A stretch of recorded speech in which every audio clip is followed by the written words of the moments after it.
Hello po, Ma'am Honey Labs ko or Jerlinda Cabor. Ma'am Jerlinda, ito po ma'am yung ating sewing machine po ma'am. Okay, ito po yung mga pa-previous natin. Unang-una, ito po siya ma'am. Meron po tayong transformer. Okay, so bawal po ito ma'am isaksak ng direct. Kailangan po natin yung transformer natin ma'am ay isasaksak natin dito yung wire ng sewing machine natin ma'am. Ayan po siya ma'am.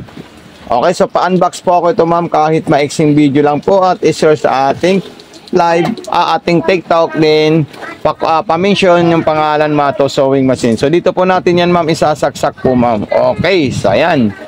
Then susunod natin dyan, tayo po ay mag-sasaksak na ng wiring diagram natin ma'am. Ayan po siya ma'am, meron po siyang on and off dito ma'am. Ayan o. Ang ganda po nito ma'am. Okay. Then ayan, iyon natin siya ma'am. At maglalagay po tayo ng sinulid. Okay. Maglalagay po tayo ng sinulid sa ilalim. Kung paano po siya ma'am. Okay. Unang-unang gagawin po natin ma'am. Tayo po ay mag-sit up ng sinulid dito sa ilalim. Press natin yan. Aangat po yan ma'am. Okay. So ito po yung ating ano. Okay ma'am Jerlinda Cabor, ito po siya ma'am. At tatanggalin ko po ito ma'am. At kung kayo po ay maglalagay ng sinulid dito at dito, so pwede nyo po ito ma'am ilagay. Ito po siya ma'am. Ayan, ilalagay natin dyan. Okay. At ilalagay natin kung ano pong sinulid ang gusto natin. Yung mga sinulid na ganito po ma'am, pwede po dito yan ma'am. Ayan. Okay. So, dadalhin lang po dito. Pero itong gagawin ko ma'am, sample ko lang po to ma'am para meron po kayong guide. Okay. So, ito po ma'am yung ano natin sinulid natin dito. Ayan. Then, tingnan nyo po siya ma'am. Okay. Dadalhin ko na po dito yan ma'am. Ayan.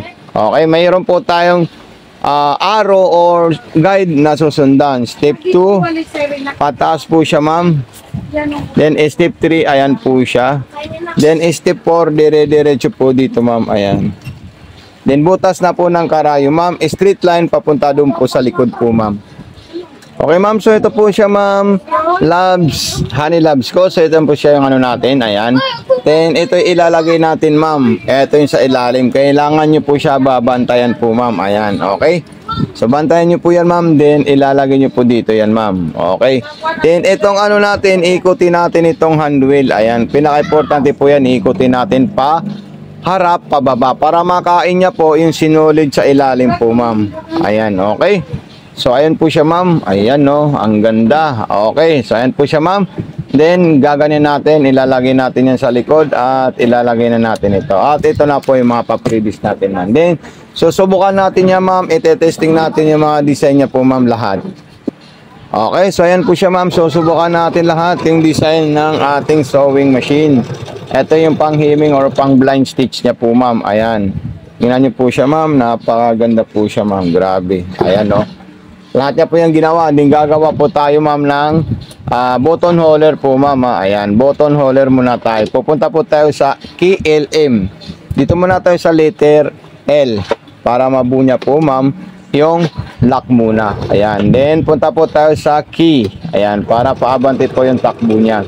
Then pupunta naman tayo sa L. Ayan.